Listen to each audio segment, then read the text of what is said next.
the Strategic Hotbox with Dr. Brandi Luv Stankovic, discussing leadership, business, and how to take control of your life and achieve greatness. It's time to kick some ass.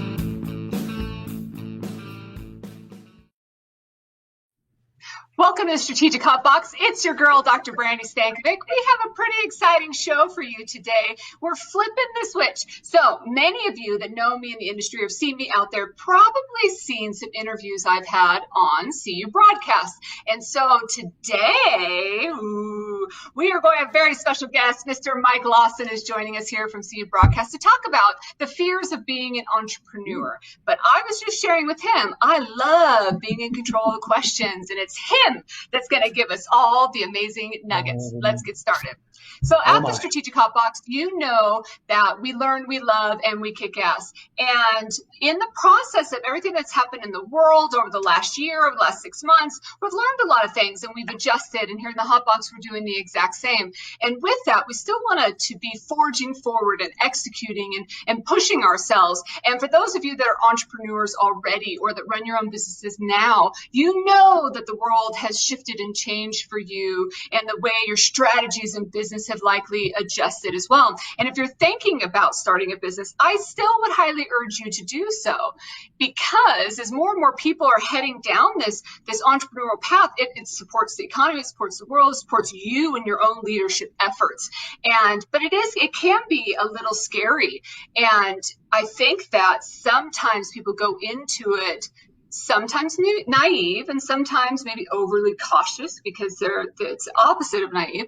But being an entrepreneur certainly does take a specific skill set of somebody that's willing to be in control of their future and take control. I have a friend that was launching a business that we just talked with in the last few weeks, and she was asking what are the things that I need to be considering or thinking about.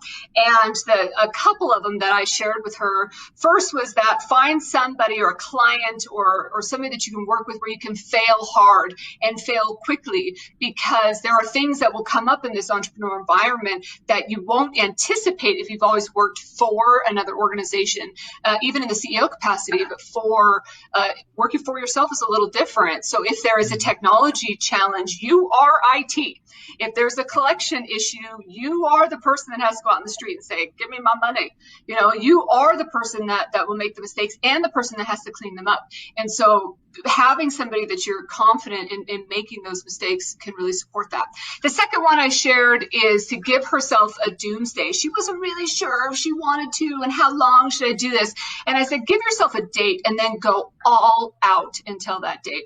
Don't half go into this like, do I want to pretend, jumping in the pool. It's more just dive in, give it your all, and know that you are going to do that until this particular date or this particular dollar budget amount, because things will occur, you will make mistakes. And then the final one when I share with her is make sure that you're on top of your game, because you are the one that's representing the brand of the organization.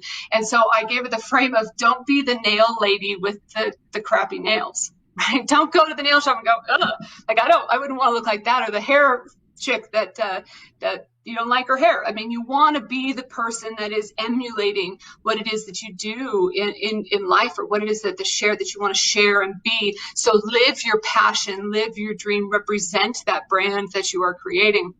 And fear, of course, is a normal part of that. And I feel like entrepreneurship is such a powerful thing for anybody to work through the process of emotional intelligence, to work through the process of responsibility, or we've talked about on the show before, locus of control, of saying, I am the master of this. I am the one that can make these things happen. And it also is an environment very similar to our mantra of learning, loving, and kicking ass, that you're going to have to learn every day, that you'll have to be able to develop relationships and love the individuals around you. And if you don't kick ass, no one's going to.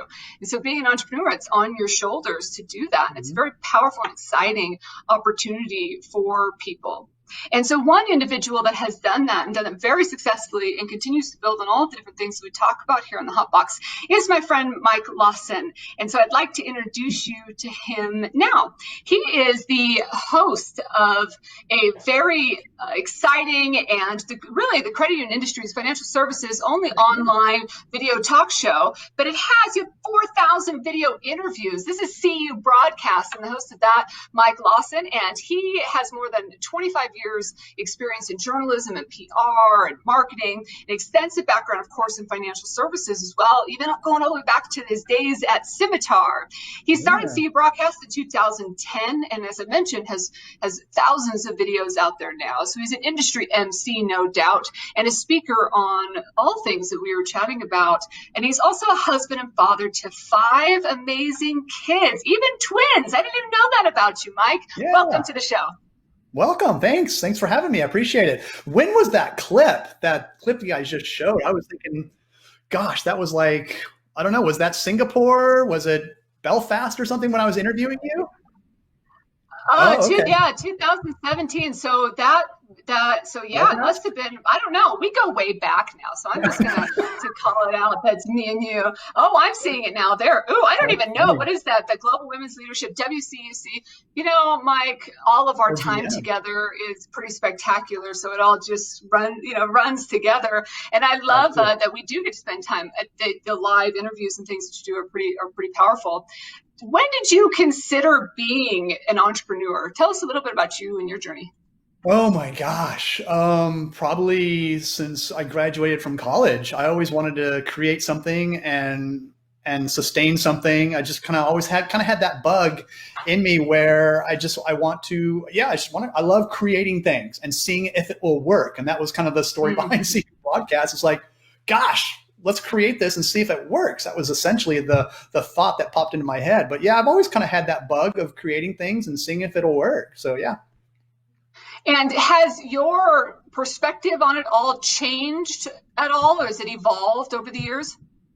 Yeah, it's not as, like you were talking about in your intro, it's not as easy as one would think. It's not like, hey, it's not like, presto, here's your business and off it goes. There's a lot of work. I keep relating it to like a roller coaster. I mean, some days are great, some days are bad. Boy, if you can withstand the highs and lows, that's the life of an entrepreneur, obviously. But as your business goes and the longer it sustains itself and the more successful it is, those highs and lows, they kind of even out. So you still have your bad days and good days, but yeah, they're not quite as huge as they were in the first couple of years. It's a scary endeavor for sure. No doubt about it. And I think there's something that's somewhat cumulative as you grow in reputation and in brand and building a business. It's a little bit more volatile or vulnerable at first, but just like what this year has taught us here, anything can happen along the way. So we aren't immune to roller coasters moving forward, or I think that's one of the scariest thing people say is, "Oh, I've been there, done that." Well, then comes 2020, right? 2020, what a year! Oh my gosh, who would have thought? And so, what scared you the most when you were jumping out and starting things? What scared you the most? If it would work. I mean, I'll just relate it to CUBroadcast, and I've always been, I graduated from college with a degree in broadcast journalism. So I had that kind of in my back pocket, and I always wanted to do video. I really enjoyed working with video and telling stories and sharing stories and enjoyed being a journalist. And my favorite part of the process was always interviewing people. So I wanted to marry the two together with video and the whole interview process. And I found this little app that would work on Skype that would make us little split screen format. So, oh my gosh, let's try this out. And but my initial fear, posting that very first story was petrifying. It's like, is anybody going to watch? Is anybody going to like this? Is this going to go? And so for a while, it was basically my wife and my dog that was watching. But after a while, a few people hear about it, and there you go. Yeah, same is true for the Hotbox, by the way. The number one fan is still my pug that sits in the other room. We look at the episode. How did that fear then, how did you use that in your success moving forward? I mean, were you able to capitalize on that? Oh, totally. I'm glad you asked that question, because the fear keeps me honest. The fear makes me care about it. I think if I wasn't so fearful of it, if I didn't have the fear, I wouldn't care so much. But the fear really makes me go that extra mile to make sure that what I'm doing is good, is quality. And so that's what keeps driving me. And to this day, I still get scared going on an interview. I'm scared right now, but that means I care and I want to do a good job. So that's kind of like the motivator, actually. I love that you frame it that way. There's so often where I'll work with or have an employee that won't take the responsibility for the income or driving growth, or won't take responsibility for things. And I think that being an entrepreneur and doing it all on your own, you're almost required, you're forced to do that. Part of that fear is that you are the one, and that makes for a different human being. No doubt, no doubt. And then all the hats you have to wear, and it's just, it's quite I call it my one-man circus. And, but after a while you develop these processes and you develop all these procedures, and all of it just kind of gets ironed out. But it's just those beginning stages where you're just trying things, and gosh, I wonder if this will work. I wonder if that will work. And I know that there's this saying, fail fast type of thing, and learn from it. And that's basically what I do on a daily basis, I think, but especially in the beginning, to see if something will work. And then if it doesn't, okay, drop it and let's move on to something else. So, yeah. Yeah. And letting go of something can be particularly hard being an entrepreneur, is it not? Because everything is your baby, because you created it. And so being able to let something go, hey, that didn't work, and really to push through. The opposite of that is also true. There are things that I don't particularly love, but I still have to handle when you're running in that environment. No doubt.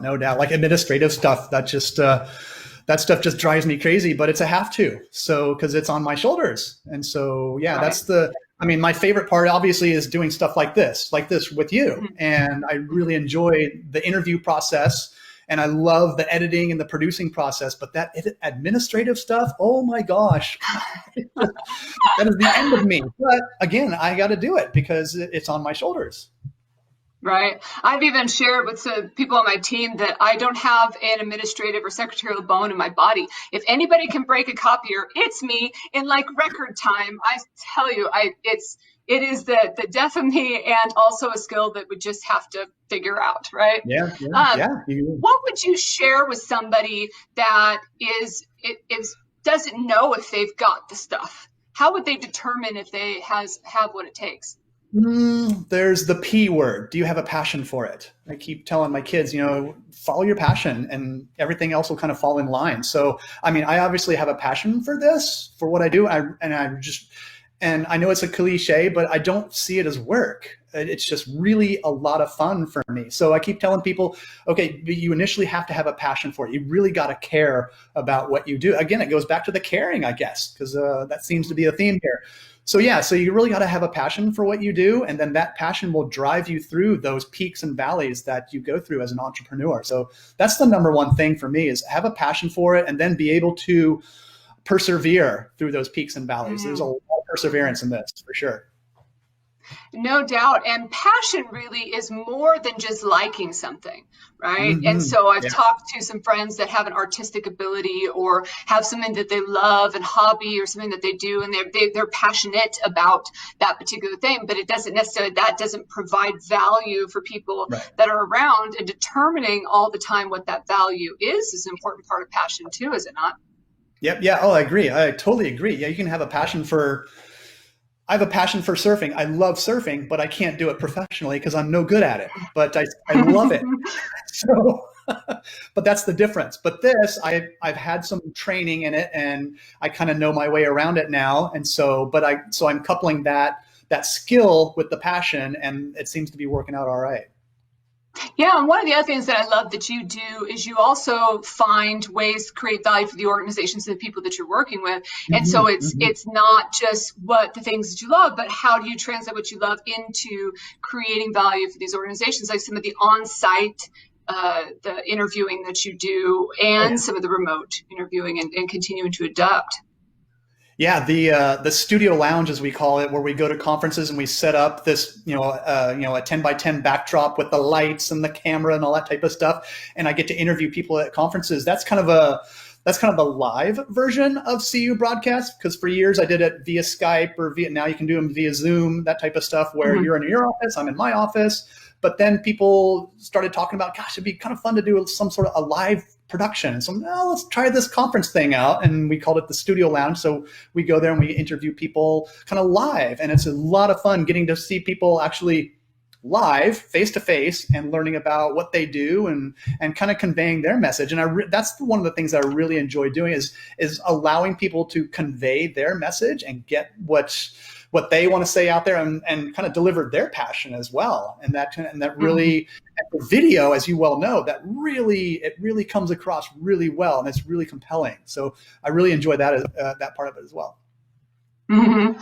I agree with you, and it leads me to the question of around broadcasting and interviewing, the skills that are required here, because not only are you an entrepreneur, but you do have that ability to bring out things in people. And something that people will say to me is when I'm on video or if I'm speaking at a webinar or even in person, and I'll have this I'll suddenly over the top energy, but that energy doesn't translate in the same way on video. Like if people only knew how rambunctious both of us are in our offices right now, it doesn't, it's different. What are some of the skills that you've acquired in both video as well as in-person interviewing? As far as the interviewing skills, again, it goes back. I mean, I'm really lucky that I actually studied this in college. So I went through and I got to learn from some really great editors over the years, as well, as far as how to form questions, when to ask the right question, how to make a guest feel comfortable, how to build that trust to where you can ask the tough question and they will answer it. And then just kind of making the person feel good and feeling welcome. So they will kind of forget that they're in an interview and then they're actually in a conversation, because that's what I tell everybody at the beginning of an interview. And they're like, where do I look? Or what do I do? And it's like, just pretend you're in a conversation. Whatever you do in a conversation, this is it. And it really tends to relax them. And they forget that the camera's there and they forget the microphone is there. And before you know it, and they're talking about what they really love to do, which is really, that's what really gets them. When you start like, okay, tell me more about what you do and that type of stuff. Because people like talking about themselves and they like talking about what they do for a living. So you kind of couple those two together and you have a great recipe for a successful interview. No doubt about it. And how has your style evolved in what you do? Have you always been similar? Have you learned some things along the way? I think I'm more relaxed now. Now that I know more people, and like you, I mean, I've interviewed you probably at least a dozen times. So interviewing you now is really relaxing, and I know what to expect. The unexpected. So with you, but with a lot of folks, it's just I'm more relaxed now, and having done, gosh, I think I counted up the other day. It's almost like 4,000 interviews I've done, and I'm just blown away by that number. So I guess after you do something that long and that repetitive, it just becomes natural. I guess I think Malcolm Gladwell's there's something like, if you do something 10,000 times, you're an expert at it. I'm totally paraphrasing, but I keep remembering that type of stuff. So if you do something enough, I mean, you're going to get good at it no matter what. The more you do, the better you get. So that's going to be evolved. What's that? Please go ahead. No. I was just saying, after you get get a number of shows or some experience under your belt, you're more relaxed and you can have more fun with it. And you can kind of, I don't know, you just kind of just go with it, and you don't really think about it anymore. You hear these professional athletes talking about, if you think about it, it's too late, but if you just let your reactions or your instinct go, that's when things really kind of flow. And so I kind of think about that as well as if I don't think about it too much, it flows really, really well. So that's kind of what you get after doing it for a while. So you just don't even think about it anymore. It's just fun and in a conversation. It happens. I love that you said that, to expect the unexpected with me, because I feel like I do throw some random spirit fingers at you, or dancing, or talking about puppies peeing on carpets and things. I don't know, like it can get a little crazy. I remember that. One of the things that I love also that you shared is about the authenticity and relaxing into that. And that's somewhat of a skill, even though it seems like you're just being natural. Being natural in an environment when there's cameras and lights and all that is a skill that I'm sure you've acquired. When it comes to lesson learned, what are some lessons learned then back in the entrepreneurial frame of this? What are some of the top things that you've learned in being an entrepreneur, things that maybe you would do different or that you're glad you did along the way? Again, I think it goes, perseverance is the biggest lesson I've learned is trying things and not feeling bad that it doesn't work. Because, hey, you can always put a new spin on it and try something else along the same lines. Again, I think perseverance is the biggest one for me, just especially in the early years when I did that. It's just, it was really tough. I mean, I really enjoyed doing this, but those first few years, they were a humdinger. And, but if you can persevere through that stuff and just keep pushing and then it just happens. It starts flowing like a snowball. You get the snowball effect. And all of a sudden it gets better and better and better. So I think for me, that's the biggest lesson that I've learned. And if you mess up, you mess up. And I like how you brought up the whole authenticity thing, because people really enjoy, especially watching stuff online, they really enjoy the authenticity of it. So sometimes I leave the mistakes in my videos and people really seem to enjoy that. And they go, oh, wow, you are real. It's not some Hollywood polished production type of thing. They really enjoy the authentic kind of mistakes here and there everywhere. And not the big mistakes, but the little ones, the little goof ups here and there. And people appreciate that. And they talk about it too. So that's the kind of stuff that I've learned over the years that just keep going with it. I loved your blooper reel. I don't know if it was for Christmas time or sometime recently in the fall, you did a blooper reel of things and I cracked up. Love it. Can you share a funny story or something that's happened in your experience? Oh gosh, I remember like probably the first couple of years. Debbie Matz was the NCUA chair at the time, and I was interviewing her. I can't remember what it was, but I used to have my laptop. I used to just shoot off my laptop, and I had it on a stool right in front of me, and I do everything standing up. But I was explaining, I used my hands a lot, and I hit the laptop, and it went flying onto the floor. And I'm talking to one of the most powerful people in the financial services industry, and I went, "Oh my gosh!" And so I went and picked up the laptop and put it back on, and she is cracking up. She is dying laughing. I've never seen Debbie Matz laugh before, and that's what got her to laugh. So we were. Oh my God! Was your laptop okay? Proud moment for me. What's that? Was your laptop okay? Oh, it was fine. Yeah, it bounced. Luckily, we had carpet. I hope all of that was caught on video. It was caught on video. Yes, it was. I need to find that video actually. But yeah, that was semi-embarrassing for me. But to know that she had a sense of humor and she knows mistakes happen and things like that, it kind of set me at ease. And the rest of the interview went really, really well, actually. So yeah, that was. Well, it couldn't have gotten worse than that, right? I mean. Yeah. Exactly. Yeah. Okay. Don't do that anymore. So I'm going to give you some either or. So just quick answer, whatever comes to mind for you. All right. So Facebook or Instagram? Instagram. Okay. I like that. Photo driven. How about Pacific Beach or Mission Beach? PB. Pacific Beach. Oh, PB guy. San Diego. Sushi or pizza? Oh, wow. That's a tough one. I love sushi. I'm going to have to go with sushi. Yeah. Sushi. Ooh. Yeah, I think I don't know that I could choose. I'm sitting here thinking I'd throw that to you, and I think I'd have to just be like all pre-recorded or live. Oh, live. Hands down. And how about calculated or fearless? Fearless. All right. Or even, a calculated fearlessness. Calculated fear. Yeah, that's a good one. A calculated risk. And last one, learn, love, or kick ass. How about all of the above? Can we do that? Right. That's the perfect one to pick all of the above on, I think. If I could, I would blank every day. Surf every day. Oh my gosh. But hanging out with my kids is pretty darn good too. So I like that too. Well, you're getting a chance to do that now, right? Only ever. I think I would have said that, and now like, where we're at. It's understood. If you have family, that's an understood. Yeah. The world would be a better place if. I think we just laughed more. Oh my gosh. Just have a sense of humor. Just laugh. I love it. Can you share a bold action item or takeaway for those of us listening around entrepreneurship? A bold, I think it's like what you said in the very beginning is dive into the deep end. I mean, you can't do this type of stuff, pardon my French, but half-assed. You can't do this half-assed. You have to dive in all guns blazing. You really got to dedicate yourself to what you want to do. And it will show as well. Because if you're doing something half-assed, it will show and people won't appreciate it. But if you're all in on it and you have a deep passion for it and you just again, totally all in, people will see that and they'll appreciate that. Absolutely. If people wanted to get a hold of you, how did they do so?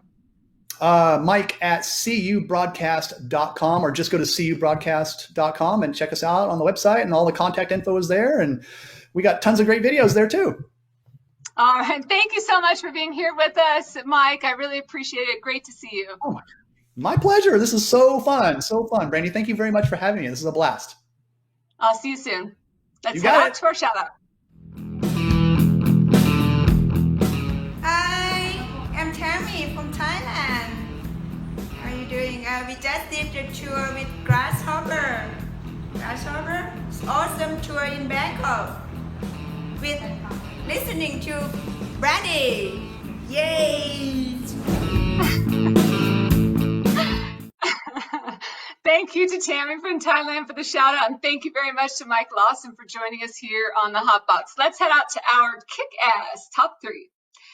So if you want to become an entrepreneur, and if you are facing some entrepreneurial fear, here are the things that you should do. Number 1, embrace that emotion. Mike said it beautifully when he was talking about that fear is what keeps him accountable. That fear is what shows that he cares about things that he's doing. Embrace the emotion that you have in an authentic way and be able to continue driving forward, but allow yourself to feel it, because that fear is what makes it really special. Number 2 is to fail hard.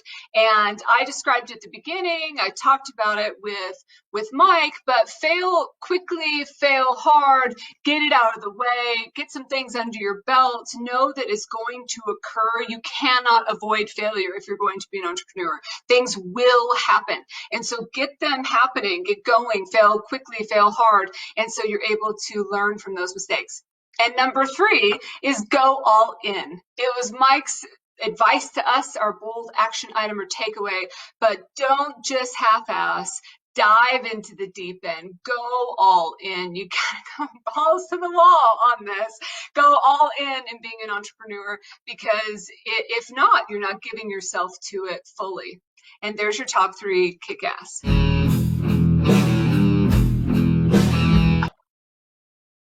Thank you again for everyone that was part of the episode today. Thank you to all of our faithful Hotbox listeners and followers. I appreciate you throughout this crazy year that we've had so far, and this new virtual environment that some of you have seen us in a few times. We really appreciate you being a part of that and allowing us the flexibility to bring you the Hotbox in new and exciting and different ways. Because we're always learning, we're loving, and we're kicking ass every step of the way. If you want to reach out to us, please do that, strategichotbox.com, or hit us up on social media, Facebook, Twitter, Instagram. You can snap me, you can Skype me, whatever it is that you want to do. We're here. We'd love to hear what you want us to cover here on the Hotbox. And until I see you again, please get out there. Please get out there and kick some ass.